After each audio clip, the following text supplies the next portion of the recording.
Okay, कुछ लोग अभी ज्वाइन किए हैं, तो मैंने अभी बताया कि ये जो चीज़ है कैसे याद करना है, एक्सप्लोरेटरी और एक्सप्लेनेटरी दोनों को शॉर्ट ट्रिक से।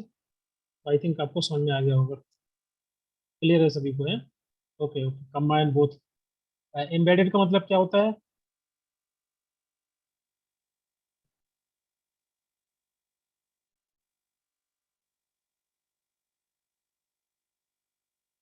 क्वालिटेटिव बहुत ही। बेसिकली डेटा इसमें हम दोनों कलेक्ट कर लेते हैं, लेकिन जरूरत पड़ने पर सपोर्ट करने के लिए दूसरा डेटा का यूज करते हैं। ओके, या तो मान लीजिए साथ में कर सकते हैं या फिर अलग अलग कर सकते हैं। डेटा का यूज करते हैं खाली एज सपोर्टिव रोल के लिए, एक दूसरे के डेटा के लिए।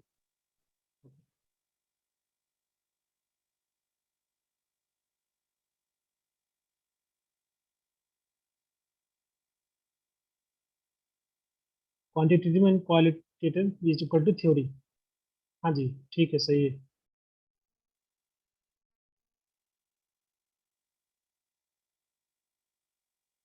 सपोर्ट मेजर, ओके करेक्ट है। Qualitative quantitative data collect and analyse and interpret for the support measure. Okay correct है। यहाँ तक क्लियर है चारों method?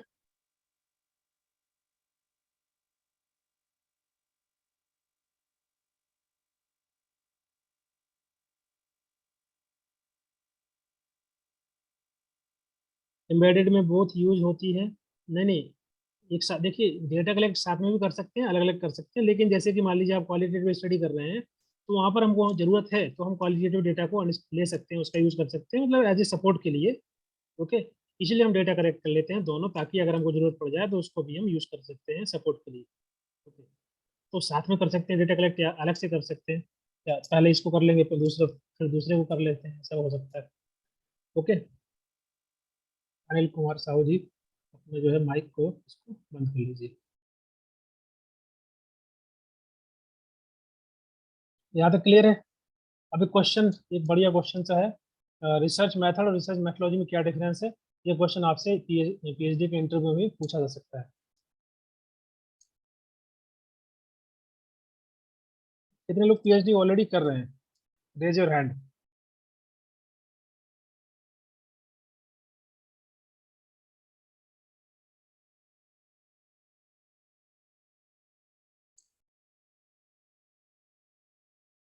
Sir already muted, yes yes, मैंने ही कर दिया अभी। कोई पीएचडी नहीं कर रहा है अभी? मास्टर्स किसका कंप्लीट हो गया है? Raise your hand.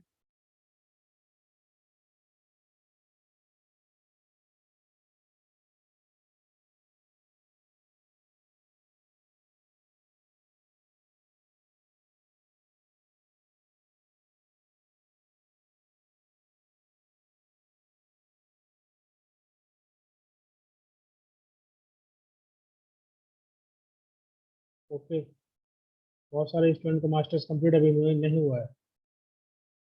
Okay okay.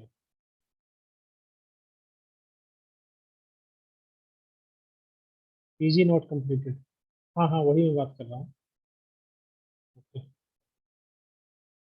और यहाँ कितने लोगों का ऑलरेडी एग्जाम दिया हुआ है, नेट निकला हुआ है?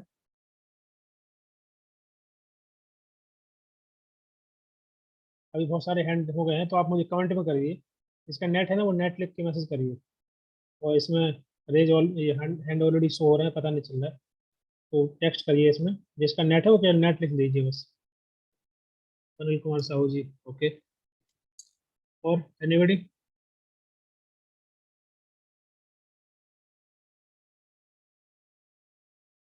ओके, बाकी लोग पहली बार एग्जाम दे रहे हैं या फिर दूसरी बार?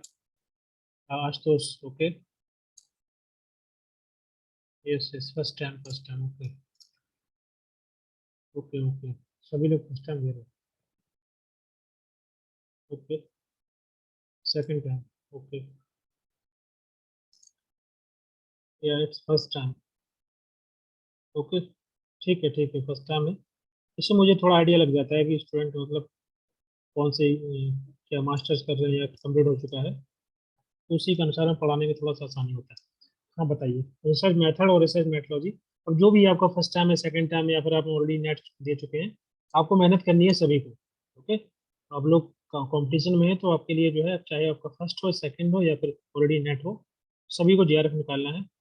तो लास्ट ईयर भी बहुत सारे स्टूडेंट का जेआरएफ हुआ था, लगभग 11-12 स्टूडेंट का। ओके, तो मेहनत करेंगे तो हो जाएगा।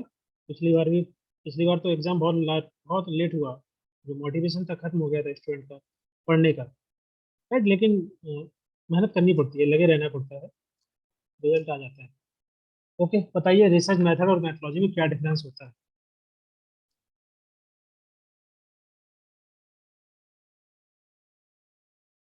जिस दिन एग्जाम होगा उसके एक दिन तक आपको लगातार पढ़ना है। ओके, बिल्कुल छोड़ना नहीं है, चाहे संडे हो चाहे सैटरडे हो, कोई फेस्टिवल हो। 1-1.5 महीने की बात है, अच्छे से पढ़ लो तो हो जाएगा आराम से। यार आराम से पीएचडी करना है, फिर जो भी करना है या जॉब करना है। ओके,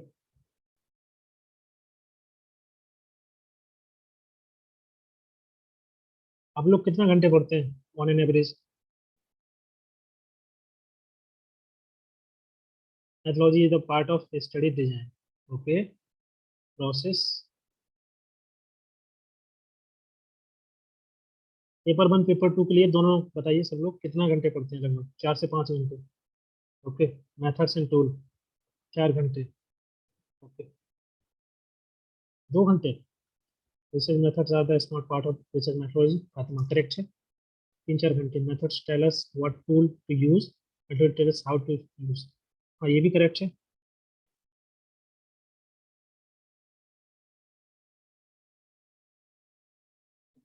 विथ जॉब, अच्छा आप जॉब जॉब में, ओके ओके, ठीक है। देखिए, जो जो लोग जॉब में है ना, तो वो लोग थोड़ा समय और एक्स्ट्रा दे सकते हैं। तरीका है एक्चुअली, मैं जॉब में था, जब मैं नेट का एग्जाम एग्जाम दे रहा था। ओके, तो मैं भी जॉब में था।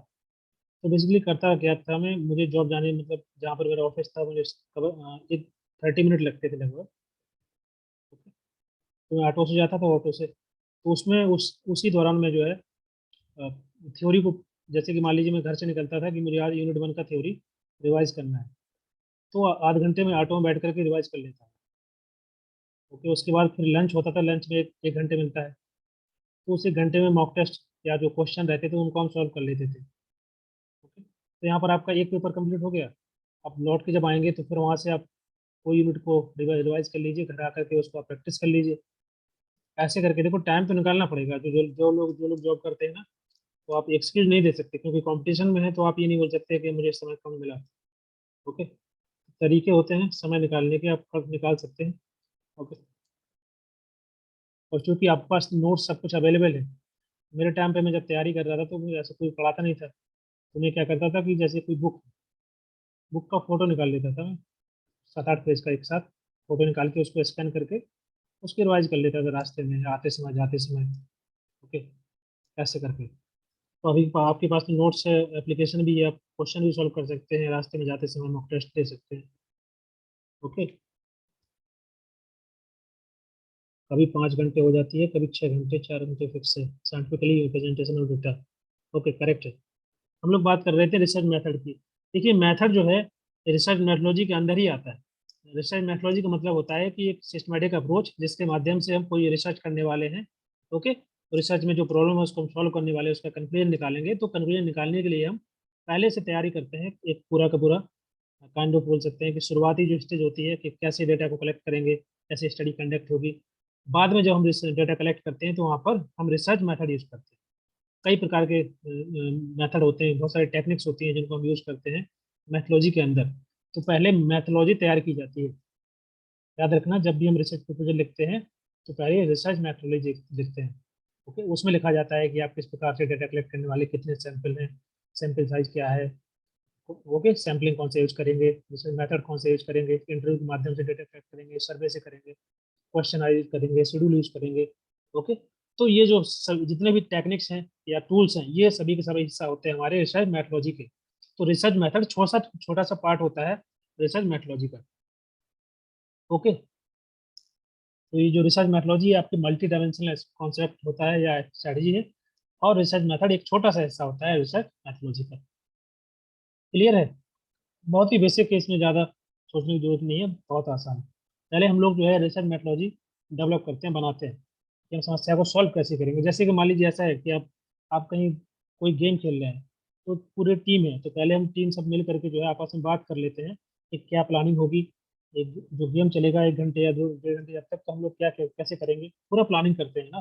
जैसे क्रिकेट जो लोग देखते होंगे उनको देखते होंगे, सब लोग मिल करके थोड़ी देर के लिए 2 मिनट के लिए प्लानिंग कर लेते हैं, तो वो आपकी रिसर्च मेथोलॉजी कहलाती है।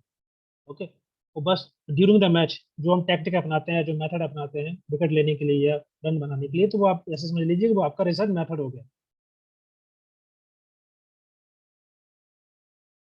ओके, क्लियर है रिसर्च मेथड और मेथोलॉजी?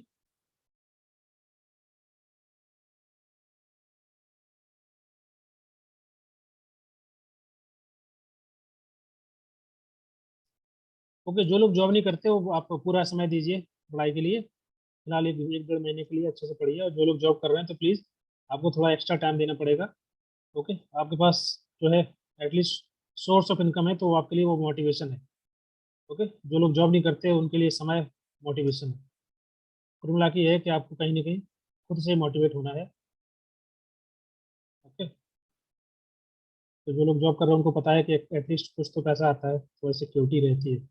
ओके, तो फिर भी आपके पास मोटिवेशन रहता है, आप थोड़ा एक्स्ट्रा टाइम दे दीजिए, थोड़ा 1 1 2 घंटे कम सो लीजिए, थोड़ा सा मैनेज करना पड़ेगा। हाँ,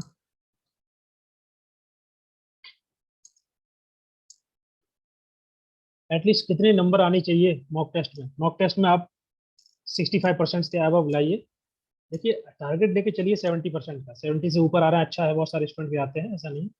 आप लोग भी ऐसे टारगेट बना के चलिए, क्योंकि एग्जाम जब आप देंगे, रियल वाला एग्जाम जो होता है उसमें थोड़ा सा नर्वस रहता है स्टूडेंट, घबराया हुआ होता है, तो थोड़ा सा 1 2% इधर उधर हो जाता है।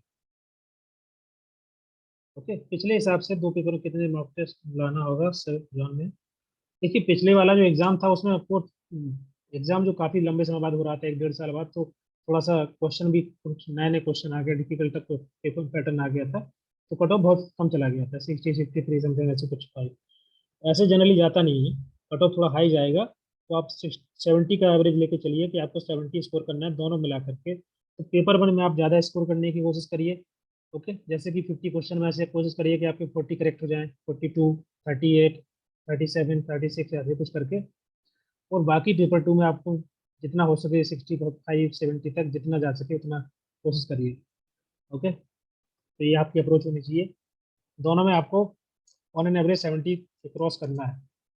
क्योंकि जिसका 70 नहीं आ रहा है इसका मतलब है कि तैयारी अच्छी नहीं है, ऐसा नहीं है, कभी कभी नहीं आता है। मैंने जो लास्ट जब एग्जाम मेरा एग्जाम हो रहा था, तो उससे 2 दिन पहले मैंने मॉक टेस्ट दिया था, मॉक टेस्ट में मेरा 60% से कम आया था।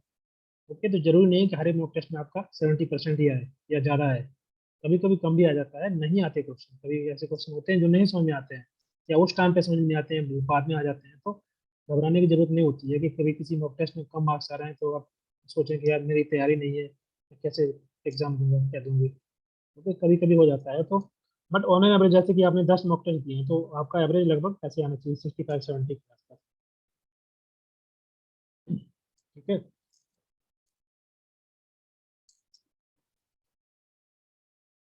क्लियर है? 200 से ऊपर मार्क्स लाने होंगे। 300 का होता है ना टोटल, 150 क्वेश्चन होते हैं। ओके, तो आप काउंट देख लीजिए 70% कितना हो रहा है, 210 के ऊपर। ओके, ये आपका मॉक टेस्ट के लिए है, ये मतलब फाइनल नहीं, ऐसा नहीं है कि आप 200 लेके आ जाएंगे तो आपका हो ही जाएगा। हो सकता है कट ऑफ हाई चला जाए, कम में हो जाएगा, या हो सकता है कट ऑफ थोड़ा सा मतलब कम जाए तो वो जो है ज़्यादा हो जाता है, तो ये ऊपर नीचे होता रहता है, 10 15 मार्क। ठीक है, आपको रिजेक्ट नहीं होना है कि आप कितने मार्क्स आने चाहिए मॉक टेस्ट। बस क्वेश्चन सॉल्व करिए, देखिए पैटर्न समझिए, अंडरस्टैंड करिए क्वेश्चन को, कैसे क्वेश्चन आ रहे हैं, किस प्रकार के क्वेश्चन हमारे गलत हो रहे हैं, उनको लिख लीजिए, रिमार्क दे दीजिए क्वेश्चन के साथ। ओके, ये तरीका होना चाहिए, मार्क्स पर मत फोकस करिए। क्या डिस्कस कर रहा था मैं? अब अच्छा, okay, metrology, ethics and research. देखिए, एथिक्स आप ऑलरेडी हम लोग डिस्कस कर चुके हैं, एथिक्स का मतलब क्या होता है, एग्जाम में अगर आ भी जाएगा तो आप लिख ही देंगे। तो एथिक्स में वही सब चीज़ें, ऑनेस्टी, इंटीग्रिटी, ओके, ये सभी चीज़ें, रिस्पेक्ट, ये सभी चीज़ें होती हैं, तो नोट्स में है उसको पढ़ लेना, उसमें ज़्यादा पढ़ाने की जरूरत कैसे कुछ है नहीं। ओके, क्लियर है यहाँ तक?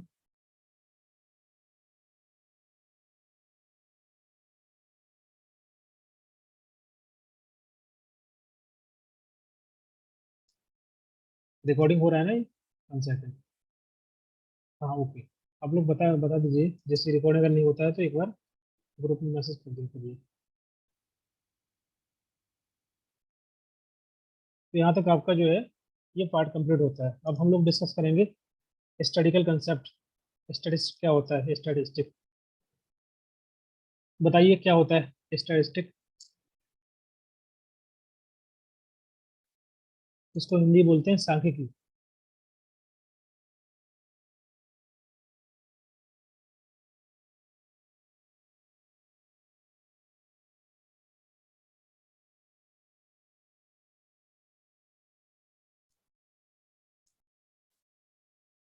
एनीबडी? स्टैटिस्टिक्स का मतलब क्या होता है?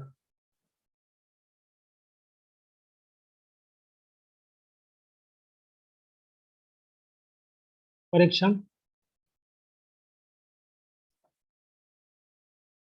परीक्षण करना? परीक्षण करना किस चीज का परीक्षण करना है? नंबर्स का? Systematic arrangement of data? बिल्कुल। डेटा बोल सकते हैं उसको, नंबर्स बोल सकते हैं। उसको हम जो है उसका हम स्टडी करते हैं, उसको सिस्टमैटिक तरीके से रिप्रेजेंट करते हैं। Sir please explain test series, it's little but difficult to understand, like T test, Dhananjay वो सब डिस्कस करेंगे, सब डिस्कस करेंगे। क्योंकि टी टेस्ट भी, जेड टेस्ट भी, जो कुछ अभी कंप्लीट नहीं हुआ ना यूनिट 5, एक एक करके सब अंडरस्टैंड करेंगे। ओके, घबराने की जरूरत नहीं है। टेस्ट सीरीज एक्सप्लेन कर दीजिए। टेस्ट सीरीज में क्या एक्सप्लेन करना है? अच्छा वो, ओके वो टेस्ट सीरीज की बात कर रहे हैं, ओके ओके। मेथड्स की बात कर रहे हैं। To arrange data in the graphical format. देखिए जैसे सिंपल है, अगर आपसे बोला जाए कि 5 लोग हैं, 10 लोग हैं, ओके, इनको आपको सही सीक्वेंस में लगाना है on the basis of their age. मान लीजिए 5 लड़के हैं, 5 गर्ल्स हैं। आप इसको सही क्रम में लगा सकते हैं, सीक्वेंस में लगा सकते हैं, या फिर इसमें मान लीजिए 2 वेरिएबल हो गए, एक एज हो गया और दूसरा हो गया मार्क्स हो गए। तो इनको भी आप इजीली लगा सकते हैं, क्योंकि डेटा कम है, 5-10 लोग हैं, तो इजीली आप खुद कर सकते हैं उसको पेन पेपर पे, या फिर मान लीजिए एक्सेल सीट में खुद खुद कर सकते हैं सही सीक्वेंस लगा करके। और इनको जोड़ना है, अगर आपको सम कर सकते हैं, इनको जोड़ना है, सम कर सकते हैं, इनकी रैंकिंग बना सकते हैं। ठीक। अगर नंबर कम रहते हैं, डेटा कम रहता है, तो ये इजी होता है करने के लिए। राइट, खुद कर सकते हैं। लेकिन इसमें क्या होता है कि जब डेटा ज़्यादा हो तो कैसे हम समझेंगे, कैसे अंडरस्टैंड करेंगे? तो उसके लिए बहुत सारे मेथड यूज होते हैं, वो हम आगे डिस्कस करेंगे। ओके। तो जो स्टैटिस्टिक्स है, और सिंपल मतलब होता है कि हम यहाँ पर नंबर्स के साथ खेलते हैं, नंबर को पढ़ते हैं, उसको समझते हैं, उसको अरेंज करते हैं सिस्टमेटिक तरीके से, ताकि हम डेटा को सही तरीके से रिप्रेजेंट कर पाएँ। और अगर कोई उसको देखता है, कोई पढ़ता है, तो उसको समझ पाए कि बेसिकली डेटा क्या है, क्या बताना चाहता है। इसी वजह से हम लोग ग्राफ बनाते हैं। ग्राफ बना करके, पाई चार्ट बना करके क्यों दिखाते हैं? ताकि जो डेटा है वो इजीली तरीके से दिखे, कि बेसिकली प्रॉपर तरीके से क्लासिफिकेशन उसका हो पाए डेटा को। ओके। तो बहुत सारे मेथड हम यूज करते हैं इसके अंदर। और जो स्टैटिस्टिक होता है, कोई भी आप ले लीजिए, कोई परसेंटेज है, वो भी इसका पार्ट है, या फिर आपका रेशियो है। ओके। ये सभी के सभी जो है, इसके इससे आप समझ सकते हैं कि स्टडीज कैसे समझा जाता है। तब डेटा के साथ हमको जो है स्टडी किया जाता है, डेटा को समझना पड़ता है, जो नंबर्स होते हैं उनको समझते हैं, उसको रिप्रेजेंट करते हैं सही तरीके से, ताकि इजीली तरीके से लोग उसको समझ पाएं जो पढ़ रहे हैं डेटा को। ओके। तो बहुत कई प्रकार होता है उसको समझने के लिए, बहुत सारे बोल सकते हैं कि कंसेप्ट होते हैं, बहुत सारे टूल यूज करते हैं हम लोग इसके अंदर, उनको भी पढ़ेंगे आगे। ओके। तो अभी हम लोग यहीं तक रखते हैं, बाकी कल की क्लास में इसको देख लेंगे, पूरा डिस्कस कर लेंगे, कोशिश करेंगे। क्लियर है? बेसिक आपको आइडिया लग ही गया होगा कि स्टेटस क्या होता है।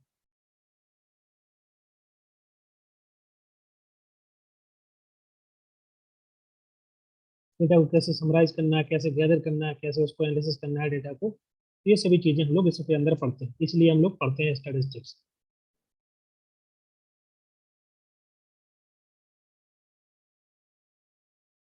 सर आपको लगता है कि जुलाई वाला एग्जाम पोस्टपोन होगा?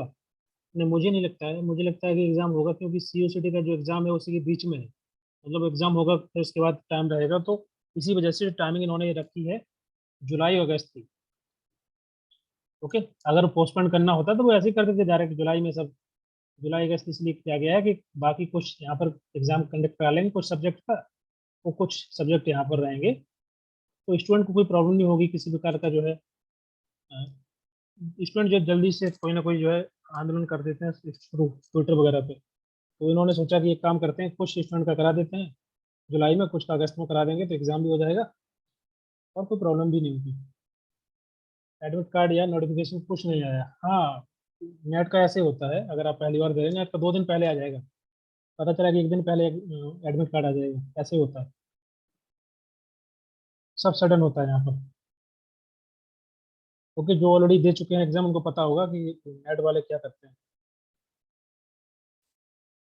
आपकी तैयारी बस हो रही नहीं चाहिए, मतलब पढ़ लीजिए, अच्छे से पढ़ लीजिए, बाकी जो एग्जाम होगा सो होगा, तैयारी पूरी रहेगी तो कोई दिक्कत नहीं होगी, है ना। बाकी कोई डाउट है तो ग्रुप में पूछ सकते हैं या फिर यहाँ पर क्लास में। आज की क्लास यहीं पर एंड करते हैं, बाकी की बात करेंगे नेक्स्ट क्लास में। सिर्फ सेंट्रल एरिया नहीं है तो शायद भर बाहर जाना पड़े। देखिए यहाँ पर जो आप लिख रहे होते हैं ना, इसको थोड़ा पूरा लिखा करिए, राइट। ये जो मैसेज जब हम करते हैं शॉर्ट में लिखते हैं, शॉर्ट हमको समझ में आता नहीं, शायद बाहर जाना पड़े एग्जाम देने। हाँ, एडमिट कार्ड आ जाएगा, मतलब ऐसा नहीं है कि एक दिन पहले ही आएगा, कुछ दिन पहले आ जाता है, तो आप प्लानिंग कर सकते हैं, जाने के लिए टिकट कर सकते हैं अगर दूर पड़ता है आपका सेंटर। ओके। ओके गाइज, और कोई डाउट है पूछ लीजिए, उसके बाद क्लास को खत्म करते हैं। ओके, जो भी डाउट है आप यहाँ पर पूछा करिए क्लास में। ओके, आपका आप यहाँ पर समय देते हैं। ओके, इस यहाँ वहाँ यहाँ से इंफॉर्मेशन, वहाँ से बात करना है, सबके बारे में डिस्कस करना, टाइम वेस्ट करना होता है, पढ़ाई पे ध्यान दीजिए, जो इंपॉर्टेंट नोटिफिकेशन होंगे वो आप तक पहुँचाते रहेंगे। ओके, एग्जाम तक अपने आप को डिस्ट्रैक्ट मत करिए कहीं पर भी, चाहे सोशल मीडिया हो चाहे फ्रेंड हो, 1-2 महीने के लिए सबसे थोड़ा cut low. Okay. Okay guys, thank you so much, good night all of you.